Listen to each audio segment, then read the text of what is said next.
Hey folks, Fernando doing another video for the Mora Survivalist, and this is going to be a super simple unboxing or unbagging, I guess, of a fancy, expensive Mora knife. Guys, of course not. These are some of the cheapest Mora knives that they have in their line. I think this goes for like $9 or $10. You can probably get it for even less in one of these sales. Prices though have gone up regarding everything, so do keep that in mind. And also do keep in mind that if you want to get yourself these things, now is probably a time before prices keep going up even further, which they will. Regarding that, you want to get prepared for the financial aspect of preparedness, surviving the economic collapse, and all the practical stuff, street survival skills. You have my books in Amazon in the links below. I'll leave the link for the Mora. This is their cheapest knife. I never had one of these. I have some Moras, and I have a couple companions that I can't find right now, but this is somewhat on the same line, your affordable Scandi knife, which just gets the job done. I like that it says made in Sweden all over, so made in Sweden here as well. I think they changed this from the past? Well, this is just super practical. It just goes, loops into your belt with that hook. As you see it there, that hook is going to be retaining quite nicely. It has this thing here. A lot of people don't know what this is for. Many of the carpenter pants and work pants, they have like a big button. That button is intended to just slip right in there, and it attaches, keeping this in the pant. And when you pull it back like that, you can actually remove it. And the attachment here as well. So all of these things are basically intended to make this as easy to attach to your clothing and gear as possible. I mean, a no-frill Scandi blade, like so many that I have here, a few of those.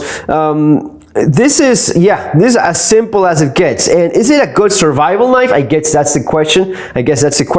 Yes, it is. It is a fantastic survival knife, more of the bushcrafty type of knife. For me personally, my idea of a survival knife is something that also has the ability of chopping. Maybe a little bit of a bigger knife is what I would consider, a good survival knife. But will this do 98% of the tasks you probably need for your knife needs? Of course it will. You have a blade that's made in Sweden. It says in the blade itself, made in Sweden, carbon, so this is carbon steel Scandi. Good quality steel, nothing fancy, it's not expensive steel, but it's well heat treated and with a very proven blade geometry and that Scandi grind. The Scandi grind is perfectly flat on both sides. This means that if you want to sharpen this to its true original state, you have to use a sharpening stone and remove all of that surface worth of steel. Now, if you do a secondary bevel, or if you have one already, like in the heavy-duty Haltefors knife, which is of course thicker blade, but you see that little secondary bevel that makes sharpening this a lot easier. It's also going to be making a stronger, tougher edge. It does not mean that we'll cut more. It's actually the opposite. Sometimes people confuse these things and they think that this, because it's maybe a little bit more fragile or a little bit more delicate because of how steep that angle is, that it's not going to be cutting for as long as this one. It's actually the opposite. This one will cut for more time than this one, because this one will take more time to reduce that apex on the edge up to the point where it's no longer cutting. Here it will get rounded easier and faster than this one. So stronger, sure. Cuts better, yes, absolutely. So we have a good sheath. We have a good handle as well. The handle is designed correctly, and unlike the companion, and I see some good bushcraftier people remove this, that's an awful idea. They make this way for a reason, so as to have both retention when your hand is moving and sliding, and in case you have to force, the blade into something, your hand is very unlikely to slip past this guard and cut your fingers. I like that I also start cutting as soon as my hand finishes. The moment my hand ends, it starts cutting. I don't have any choil, any of that bullshit. A fantastic cutting tool, yes, a great classic bushcraft tool for wilderness survival and cutting and detail cutting and using that tip with force, yes. Is it for chopping? Of course not. I'm going to be batoning through a large chunk of wood? No. But for $9-10, how much more knife do you actually want or do you actually need? Again, I'm more of for me, a minimalistic survival knife would be my Glock knife. I have a bunch of these. I have them in kits, and I use one of these a lot. And this is giving me a minimum amount of chopping, a length so as to be more useful for batoning, a wide blade, and for fighting, combat, defensive needs, if it ever comes down to that, yes, this will work a little bit better than your Mora. That doesn't mean that the Mora is bad at all. This Mora knife, man, if you get attacked or you defend yourself with a Mora, the way this cuts through anything flesh as if it's butter, you don't want to try that. You don't want to test it. So you have both a tip that is going to be penetrating beautifully well. Number one, that is the first thing you want in a fighting blade. Specifically something that's purely intended for fighting. You want something that has great penetration. It cuts like a laser. You want that as well. Number three, you have a handle that is perfectly suited for that retention that you want, and your hand is not at risk of your fingers getting cut if it slides forward when using it in such a fashion. So yeah, it is a fantastic knife for the money.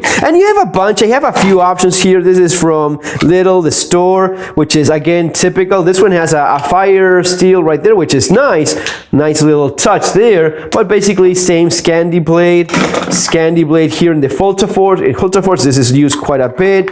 These Stanley Knives are very similar. Again, Scandi blade, cuts nicely, good tip, a little bit of a thicker stock. I like these quite a bit. I did a video showing these when I bought a bunch not that long ago. A little bit more rubberized. So yeah, these are very nice for the money. Paid very little for these, so I bought a bunch of them.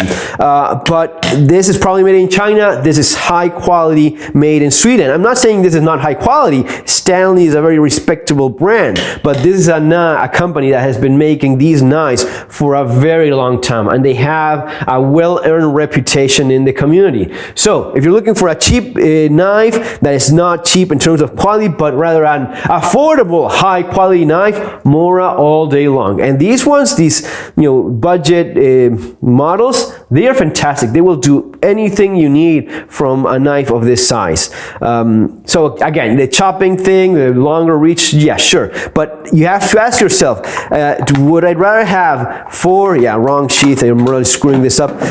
Would you rather have 3 of these or one Glock knife? Would you rather have 3 of these in different kits and bags, one in your car, one in your home kit, one in your go bag, or just one of these, or spend 3 times as much? Would you rather have a $200 knife, a $300 knife? People think that's what you need to spend if you want to get a quality knife. Well, it depends really, because I know for a fact that you can get a knife like mine, my fur file knife, that's under $200. That I'll put that knife against anything of that same size. I know exactly what I can expect from that blade geometry, that full tang, and that steel. And you can bring me the fanciest knife you can think of for any practical use. It's not going to be beating that sort of performance from that steel and that blade. Now, you can get into the aspect of, for example, I was talking with my friend last night actually about knives. He was looking to buying one of these